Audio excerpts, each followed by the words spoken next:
Hello, hello. Hi, everybody. How we doing? Looks like we've got an audience already in the house. Let me just see here. Yeah, there we go.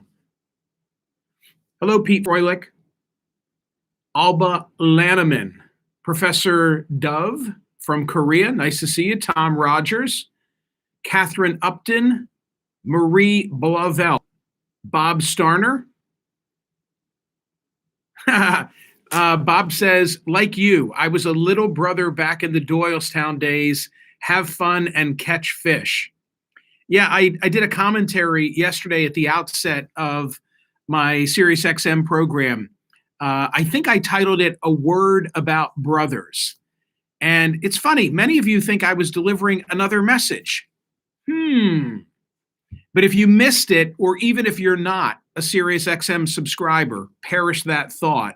We made it available, and TC will put a link right here if she doesn't mind, so that you can easily access it. Because I went back and I listened to it last night with one of my sons, and oftentimes I listen to things that I've said, things that I've recorded, and I'm so critical and wishing that I'd said something differently, but not in that commentary. I really like that commentary. And if you want to apply the commentary that I offered to current events, be my guest. Be my guest. So I want to say something about a story or a theme this week that I believe many people have missed. And I think I'll wade into it this way. Ron Brownstein from The Atlantic, for whom you know, if you follow my work, I have the utmost respect. I think he is such a bright guy. And he recently wrote for The Atlantic. Check this out with all my notes on it. That's what my notes look like after the interview. The title of the piece, Can Democrats Avoid a Wipeout in 2020? And Ron noted, I like the way that he expressed it. The last 4 times that a president's party went into a midterm election with unified control. So the last 4 times a president who had unified control, both houses, went into a midterm election, he lost it. I mean, you know that midterm elections are notoriously bad for the president's party. I think the way I'm going to express this today on CNN is a little differently, although I like Ron's articulation. In midterms since George W. Bush's second term, the party of the incumbent president has lost an average of more than 40 seats in the Senate and House combined. And Republicans need only a gain of, I think, 5 or 6. It gets complicated because there are some vacancies.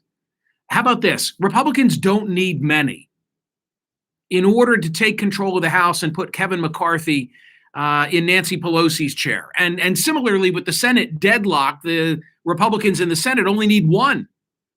And Mitch McConnell is back in control. So this week, well, I think it explains a couple of things. I think to Ron's point when he wrote this piece for The Atlantic, Can Democrats Avoid a Wipeout in 2022? The idea that the odds are so stacked, and we live in strange times, so who the hell knows what happens. But the odds that Republicans retake the House or House and Senate are pretty strong looking at history.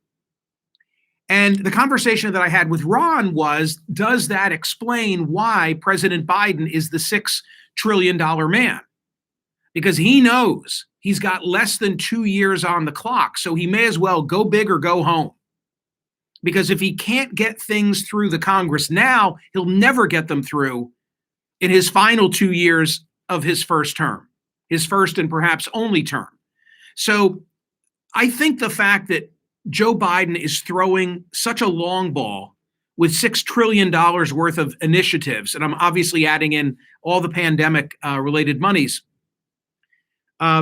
is a recognition of this factor. And another recognition of this factor, coming now full circle to the events of this week, is the fact that Republicans, only 35 out of 211, would go along with the idea for a 9/11 style commission to look at the events of January 6th.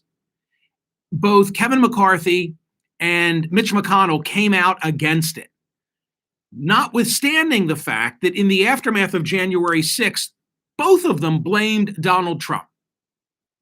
So why wouldn't they want the full answer to what happened on the afternoon of January 6th at the White House, especially where we know, no matter what they're saying today, we know they blame Donald Trump?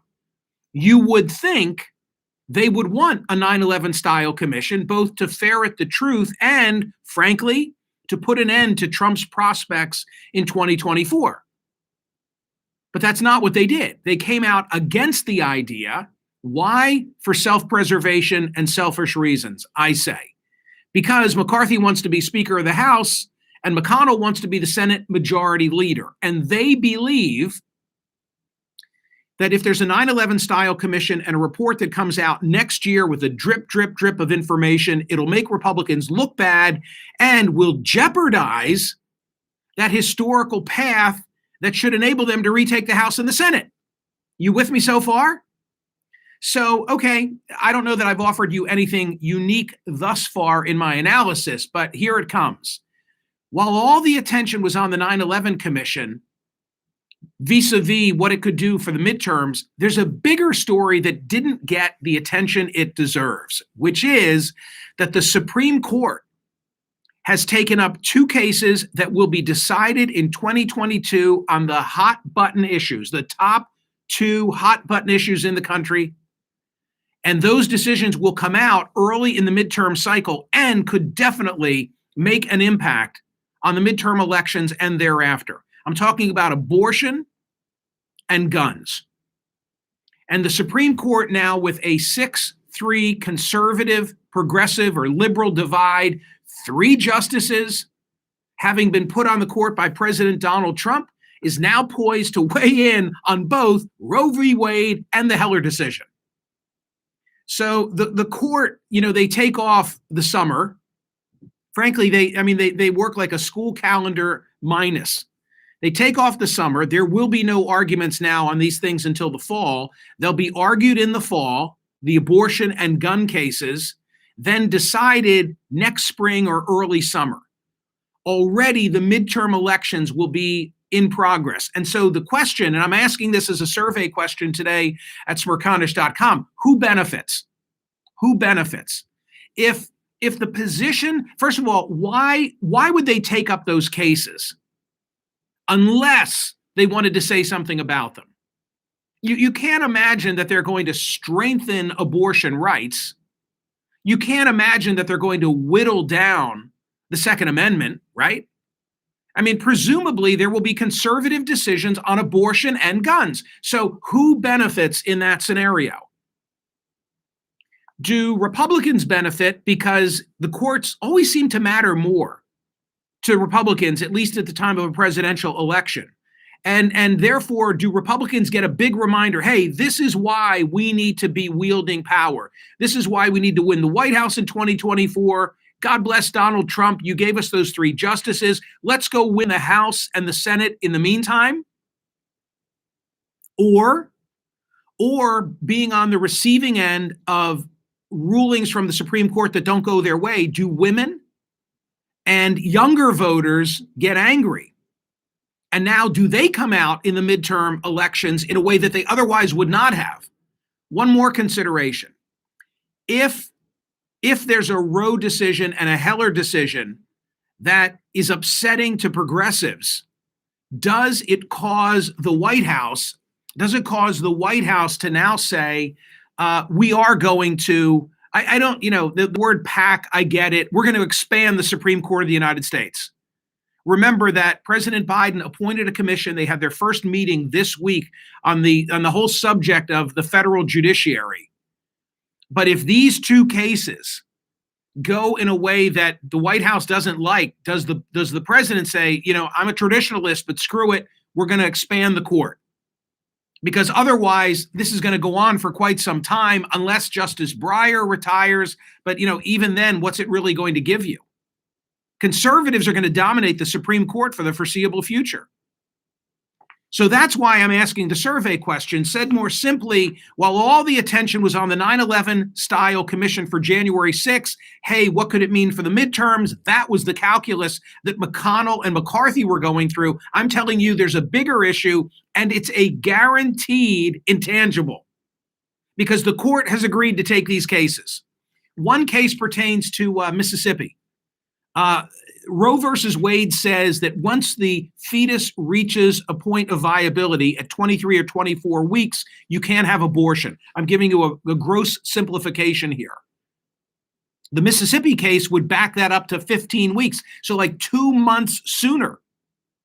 Do you know that Greg Abbott this week, the Texas governor, signed into law a Texas bill? Obviously, it will be challenged that says, no, it should be 6 weeks. So you have Republican governors and Republican legislators champing at the bit to take on Roe if they get a green light from the Supreme Court. The New York Times had a map within the last 24 hours. I'm going to show it on CNN today of where, if Roe were to be overturned, abortion would be restricted in the United States. It's virtually all the red states. So there's the Mississippi case. I find interesting that the Mississippi litigant, the defendant in this action, it's a civil suit, obviously, that's made its way to the Supreme Court of the United States. They're the only provider of abortion in Mississippi, just one. There it is in a nutshell, right? In terms of the ramification, because if it were left to the states, sure, California and New York and other blue states would continue to offer abortion. But if Roe were overturned, it would be left to the states to decide their law. And you would see abortion go by the wayside in all of those very red states. Okay, so that's that decision. The Heller decision was the decision where Justice Scalia said, again, a gross simplification, but Justice Scalia said that gun rights are not tied to a militia. And now there's a New York challenge. It's a New York law that would say you don't have a right to open carry. You don't have a right to open carry. The particular facts of these cases almost don't matter. It's more, what do the 6 conservatives, it's like you've been handed an opportunity now to say what you want to say about abortion and to say what you want to say about guns. So how are you going to exercise the authority that's now just been placed in your hands? Interesting question, right? So, whether there's a select committee looking at January 6th, I don't know. But I do know that abortion and guns, 2 big cultural divide issues, will be on the minds of voters during the midterm elections. So who does that benefit? Who does that benefit? Answer my survey question at smerconish.com today, okay? Jamal, Biden is an old school work together guy. He doesn't fit in today. Is that true? Or is he uniquely qualified to maintain a lower profile, engage in the recent Israeli situation with Hamas and the Palestinians, a more quiet and behind the scenes role, which is what we're not accustomed to post Donald Trump? William Mosley, we can all thank Ronnie Reagan for putting this abortion issue on the GOP platform back in the day when they actually had a platform. I always wonder, in Trump's heart of hearts, despite, Mr. 2 Corinthians, what does he really think? What does the Donald who went to Studio 54, habitually, what does he think if the conservative justices that he put on that court overturn Roe? It gets the evangelical vote, says Paula Wilmer. Well, see, that's true, Paula, right? It would cause evangelicals, I think, to reaffirm their allegiance to Republicans and maybe play a role in the midterm that they otherwise would not have. Jim McCusker, single issue GOP voters might switch to Dems if Roe is struck down. If Roe is struck down, I think you mean those who are not single issue abortion voters, right? In other words, could this be the final nail in the coffin for some to abandon the GOP? Perhaps. Lori B. Trump thinks whatever gets him money or attention at the moment. Yeah, he really was devoid. Say what you will about President Trump. He was devoid of any kind of a consistent ideology. Much more pragmatic and practical and whatever benefits him. Fabrizio. I think the young will go to vote in, surely you mean droves. It's early for everybody, not stroves. Yeah, I mean, well, it could really energize women. And all politics is local. I'm just thinking about my area. It could really energize suburban moms and bring them out to vote in a way. But again, you can't control this. The court has decided they're going to do this. So McConnell, doesn't matter what he thinks, doesn't matter what Pelosi thinks, it doesn't matter what Schumer thinks, it doesn't matter what McCarthy thinks. This one's coming. Two big decisions. If I were to say to you, what are the hottest button issues in the country? I mean, here's the only other thing they could do. They could decide to take up an immigration case. Then you'd have a trifecta: immigration, abortion, and guns. I'm just looking at all of your comments. Later in the day, I'll go through and I will make sure that I read them all. Although I'm going to go fishing today, so I might not do it today, but I'll do it this weekend at some point. Joe the Nerd, what happens when disaffected GOP join Democrats? What will being a Democrat mean? Well, Joe, do they join the Democratic Party or do they become independents? I had this conversation with Evan McMullen recently, who ran as an independent for president. Do you remember he had a good showing in Utah? His whole purpose was try to deny Trump the state. They're now trying to decide among themselves, do they form a different party? Do they just become independents? How do they exhibit some control over the process? And I don't think that they're sure. I don't think they're sure. Ethan, is peace in Israel possible? Gosh, if I knew the answer to that question, I don't think it's possible absent a two-state solution. I'll say that. I mean, I don't think the situation ever goes away unless there's some resolution where there are boundaries drawn that are acceptable. Nothing will be preferable, but acceptable to both sides. Otherwise, not.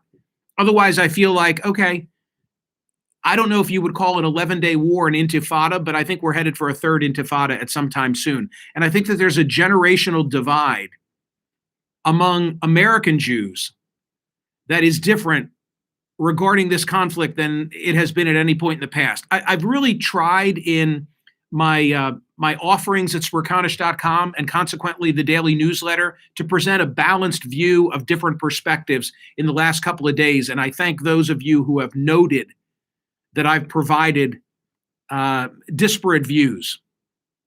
So, gang, I have to, I don't know if you saw over on Instagram, but I'm playing around at CNN with a new backdrop and new color scheme, and I've got to go rehearse and see what that all looks like. I hope you'll be with me at 9 a.m. today. While you're here on YouTube, take a look at the other offerings, because each day this week, there was something that we recorded, one element per day that we recorded from the radio show that we put up on the YouTube channel. And people really seem to enjoy it. We're starting to get some traction. So do me a favor, and while you're here, subscribe to the channel and alert a friend or family member as to what I'm up to here on YouTube, and I would be most appreciative. All right, I'm going fishing. After this show, I will be off on Monday from radio, and looking forward to being back in the saddle on Tuesday. So I wish everybody good things. I'll read the comments, I promise, later. And have a terrific and safe weekend, okay? See ya.